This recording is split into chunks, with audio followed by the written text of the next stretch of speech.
Attack on Titan is an interesting show regarding the way the plot progresses. That is exactly what we'll be talking about today. And if you're new to the channel, make sure to subscribe. Anyways, on to the video. So the speed Attack on Titan progressed at bewildered me entering the 4th season, and especially when I started the manga. Now, I will not be saying anything about the manga in this video, there will be no spoilers. But Attack on Titan is quite the interesting journey. We'll start with Season 1. This season was mainly plot introduction along with the character development and things like that. The story was pretty simple to follow back then. Episodes 1 through 25 basically consisted of Titans are bad and do not die from scary Titans. And that made the show more enjoyable in my opinion. The first season did have some heavy plot points and progression, but the way it moved forward was a bit different than the other seasons. Obviously, Eren drops the boulder, shifts for the first time, and they take down the female Titan, which all advances the show, but the plot doesn't really change. There was a lot of setup for future events and epic sequences. When Eren first shifted, it was a very scary thing for the people of the Wall, so for a while the scouts had to try to have the military not murder him. So it took a while for Eren to even get on his feet and not be threatened anymore. But once the scouts took him in, the plot started advancing a lot, I'd say. Then the end of the season comes and we see the Titan in the Wall. When I first saw that 7 years ago, I kinda scoffed at it. I thought it was a super dumb plot twist thing. I was like, why is there a Titan in the Wall? I just thought it was ridiculous. At this point in the story, my main theory of how Titans were being created was also ridiculous. Remember those things that showed up mid-season 1 that looked like the crap owls cough up? Well, I thought maybe Titans manifested out of these balls of junk.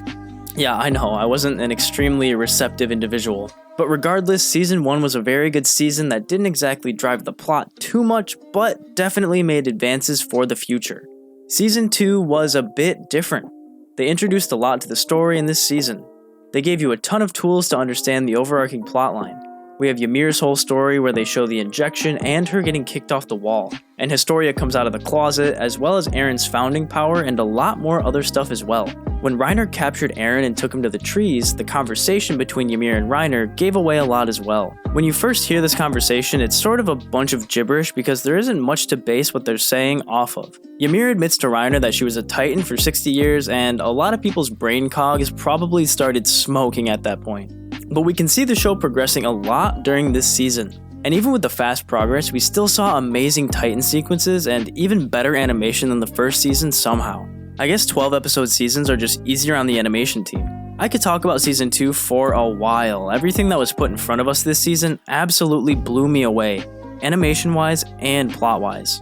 So this was a very good season for the story development. It was still Eren getting captured and everyone having to fight against the armored Titan, but it felt like an entirely new and fresh concept with how different it was and how well they portrayed it.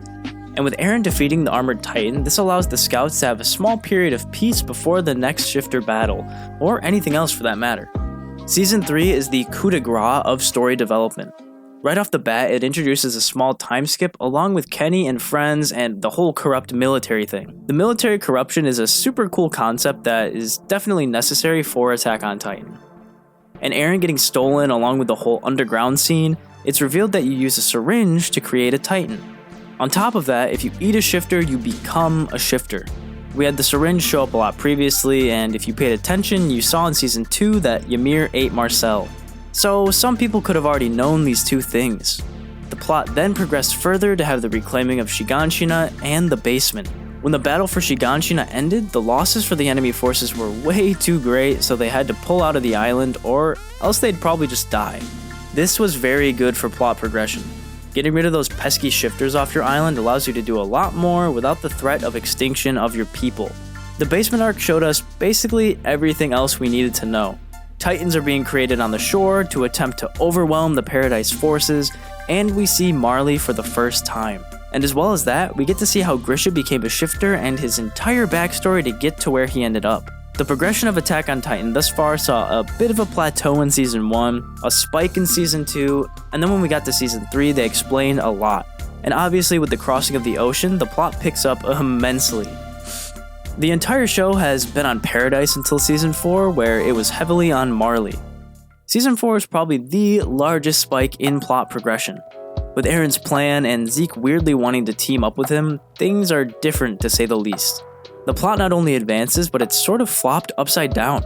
The only contrast to the previous seasons are the fact that Eren and the gang want to free themselves. The manner in which they're trying to do so is completely different than seasons 1 through 3, but season 4 is just so different. The plot used to be kill all titans, and now there are way more regular citizens dying than titans. It's a crazy shift from the other seasons. Eren thought, if I kill the evil shifters on this island and go to the basement, then I'll be free. But he realized extremely quickly that he was only becoming less free with the more knowledge that he took in. So his entire persona, vibe, and drive changed, along with the plot of the show. Eren is heavily driving, if not the only driving force of the show's plot. And with how much season 4 has progressed the plot, I'm excited to see how much more it will progress when part 2 comes out.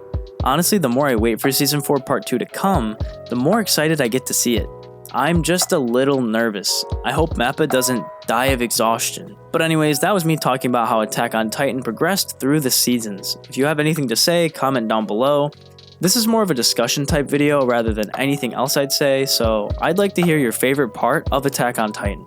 Thanks for watching and have a great week.